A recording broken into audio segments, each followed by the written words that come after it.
Rasulullah itu selalu berkorban 10 tahun. Jadi kalau kita ingin contoh Rasulullah SAW, kita selalu ikhtiarkan, kita persiapkan agar bisa selalu berkorban. Sesulit apapun kita. Nah, selama 13 tahun. Nah, sekarang mau saya tunjukkan Bapak Ibu, kenapa hijrah menjadi pembeda. Jadi, selama 13 tahun di Mekah itu, Rasulullah Shallallahu Alaihi Wasallam belum diizinkan oleh Allah untuk membela diri, beribadah, mengajar. Rasulullah Shallallahu Alaihi Wasallam itu dizalimi, dianiaya, dipukul. Ali bin Abi Thalib radhiyallahu anhu suatu ketika itu meriwayatkan di hadapan para sahabat, tahukah kalian sepeninggal Rasulullah sallallahu alaihi wasallam, sepeninggal Abu Bakar Siddiq radhiyallahu anhu, sepeninggal Umar bin Khattab radhiyallahu anhu, sepeninggal Utsman bin Affan radhiyallahu anhu, siapakah orang yang paling berani? Orang-orang menjawab saat itu, engkaulah wahai Ali. Kata Ali, bukan. Orang yang paling berani itu adalah Abu Bakar Siddiq radhiyallahu anhu.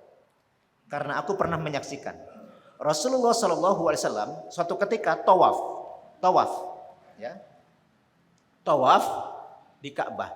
Rasulullah itu dihadang, lalu dikatakan, engkau Muhammad yang telah mengatakan begini-begini tentang berhala kami. Iya, kata Rasulullah. Maka Rasulullah langsung dipukuli, diserang, ditendang, dipukul. Nah, tidak ada dari kami katanya yang berani melindungi Rasulullah kecuali Abu Bakar. Abu Bakar datang, masuk, lalu mendorong orang-orang yang mengeroyok Rasulullah. Abu Bakar berkata, apakah kalian akan membunuh orang yang mengatakan bahwa Tuhannya adalah Allah?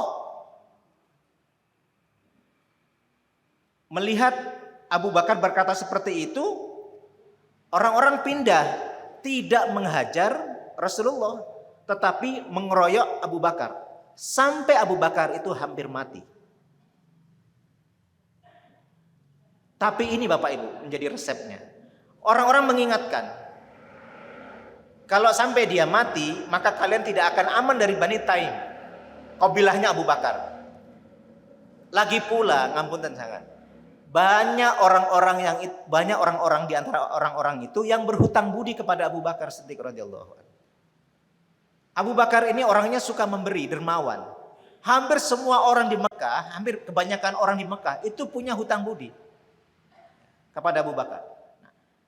Rasulullah Shallallahu Alaihi Wasallam mengalami itu, sahabat-sahabat juga mengalami seperti itu.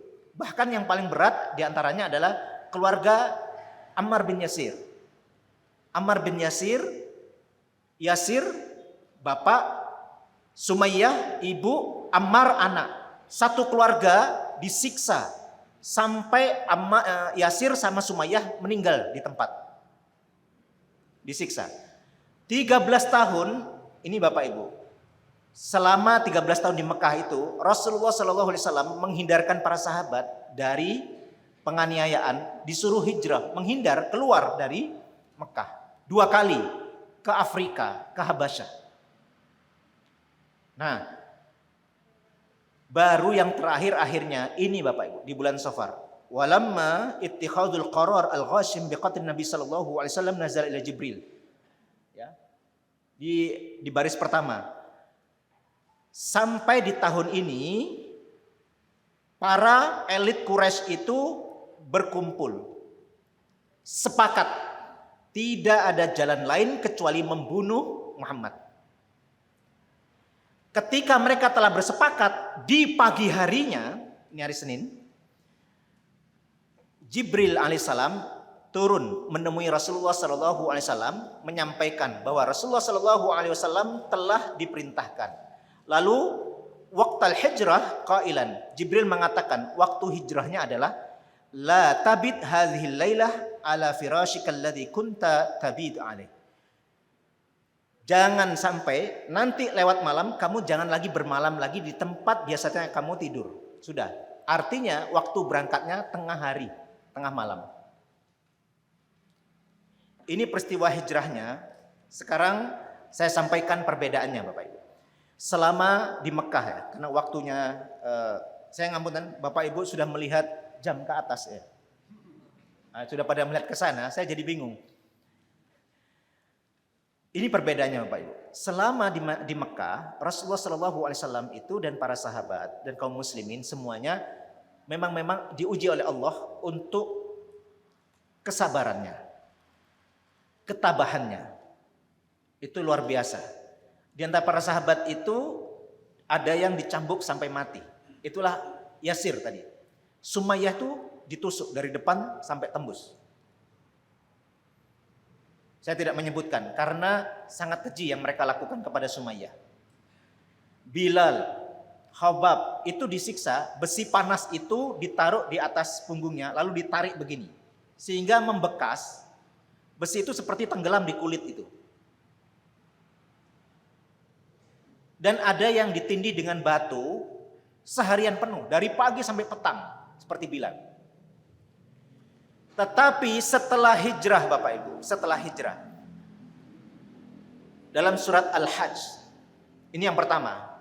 Udzina lil ladzina yuqataluna bi annahum dzulimu.